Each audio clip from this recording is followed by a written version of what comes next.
नमस्कार दोस्तों, स्वागत है आपके आज की 10 बड़ी और ताजा खबरों में। चलिए शुरू करते हैं पहली बड़ी खबर से। उससे पहले छोटी सी रिक्वेस्ट है कि चैनल को सब्सक्राइब कर लें। अंत्योदय राशन कार्ड में बड़ा बदलाव प्रस्तावित। सरकार ने प्रस्ताव दिया है कि राशन परिवार के बजाय प्रति व्यक्ति के आधार पर दिया जाए। प्रस्ताव के अनुसार प्रति व्यक्ति 7 किलो अनाज मिलेगा, लेकिन एक परिवार को अधिकतम 35 किलो ही मिलेगा। यह अभी लागू नहीं हुआ है। सुझाव 13 जुलाई 2026 तक मांगे गए हैं। प्रशांत किशोर का बड़ा दांव। प्रशांत किशोर पटना के बाहरी इलाके में एक आश्रम में शिफ्ट हो गए हैं। उन्होंने संकल्प लिया है कि बिहार विधानसभा चुनाव तक वे यहीं रहेंगे और यहीं से राजनीतिक रणनीति बनाई जाएगी। सरकार का बड़ा ऐलान। जिस क्षेत्र में बारिश नहीं होने और धान न बोन गए क्षेत्र के किसान को 20-20 हजार रुपया फसल अनुदान दिए जाने की बात कही जा रही है। अभी यह लागू नहीं किया गया है। जेडीयू लड़ेगी पंजाब चुनाव। बिहार सरकार में मंत्री श्रवण कुमार ने ऐलान किया है कि जेडीयू पंजाब में 45 सीटों पर विधानसभा चुनाव लड़ेगी। सिख समुदाय नीतीश कुमार के कामों से प्रभावित है।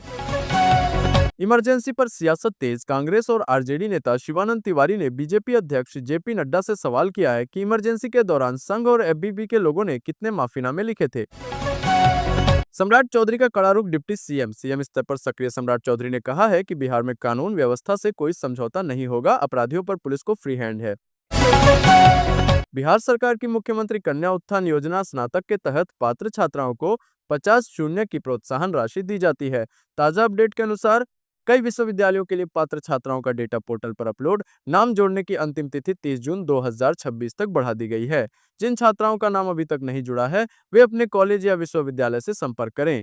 जिन छात्राओं का डेटा सत्यापित हो जाएगा उनके लिए ऑनलाइन आवेदन प्रक्रिया जल्द शुरू होने की उम्मीद है।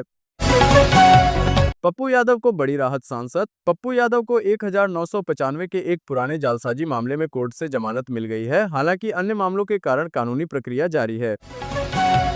पार्टी में अकेले पड़े मध्य प्रदेश के सीएम। बिहार के राजनीतिक गलियारों में पड़ोसी राज्यों के जमीन विवादों और उनके राजनीतिक असर को लेकर भी चर्चाएं गर्म हैं। गन्ना उद्योग नीति 2026 लागू। बिहार सरकार ने नई चीनी मिलें लगाने के लिए सिर्फ ₹1 के टोकन लीज पर 40 एकड़ तक सरकारी जमीन देने की ऐतिहासिक नीति शुरू की है। 100 करोड़ तक की मदद। नई गन्ना नीति के तहत 5 टन प्रतिदिन क्रशिंग क्षमता वाली मिलों को 100 करोड़ तक की वित्तीय सहायता दी जाएगी। सरकार का बड़ा फैसला। जीविका समूहों को बैंकों के माध्यम से आसान लोन उपलब्ध कराने और महिलाओं के उद्यम को बढ़ावा देने पर लगातार काम चल रहा है। सरकार की ओर से हर जीविका दीदियों को मिलेगा 2-2 लाख रुपया। जमीन न पाना हुआ महंगा। बिहार में अब जमीन की मापी अमीन द्वारा नपाई के लिए ऑनलाइन आवेदन के साथ दोगुनी फीस देनी होगी। गरीब किसान को मिला दोहरी मार। अधिकारियों पर सख्त कार्रवाई। बिहार सरकार ने जमीन संबंधी सेवाओं में लापरवाही और हड़ताल पर सख्त रुख अपनाते हुए काम पर न लौटने वाले अधिकारियों पर कार्रवाई के निर्देश दिए हैं। सरकार ने बोला न लौटने पर जाएगा नौकरी। 213 ब्लॉकों में नए डिग्री कॉलेज। सरकार ने शिक्षा व्यवस्था को सुधारने के लिए राज्य के 213 पिछड़े ब्लॉकों में नए डिग्री कॉलेज खोलने की मंजूरी दी है। सरकार ने छात्रों के हित में उठाया बड़ी कदम। महिला रोजगार योजना पर नजर। जन सुराज और विपक्ष लगातार सरकार पर महिलाओं के रोजगार और वित्तीय सहायता की योजनाओं को जमीन पर सही से लागू करने का दबाव बना रहे हैं। जीएसटी कलेक्शन में रिकॉर्ड उछाल। बिहार ने राष्ट्रीय औसत को 8% से पछाड़ते हुए इस बार जीएसटी कलेक्शन में रिकॉर्ड बढ़ोतरी दर्ज की है। इससे सरकारी खजाना को मिलेंगी राहत। विश्व बैंक से बड़ी मदद। बिहार के शहरों को सुंदर और क्लाइमेट रेजिलिएंट जलवायु अनुकूल बनाने के लिए वर्ल्ड बैंक ने $500 मिलियन का फंड मंजूर किया है।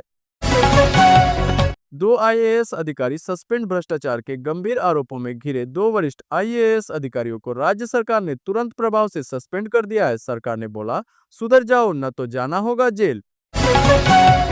इंजीनियर के घर ईओयू का छापा। आर्थिक अपराध इकाई ने एक एग्जीक्यूटिव इंजीनियर के ठिकानों पर छापेमारी कर 2 करोड़ की आय से अधिक संपत्ति और 40 लाख कैश बरामद किया। दोस्तों, ये थी आज की बड़ी और ताज़ा खबरें। आपको कौन सी खबरें सबसे ज़्यादा चौंकाने वाली लगी कमेंट करके बताएं। और अगर वीडियो अच्छा लगा हो तो लाइक और सब्सक्राइब करना ना भूलें।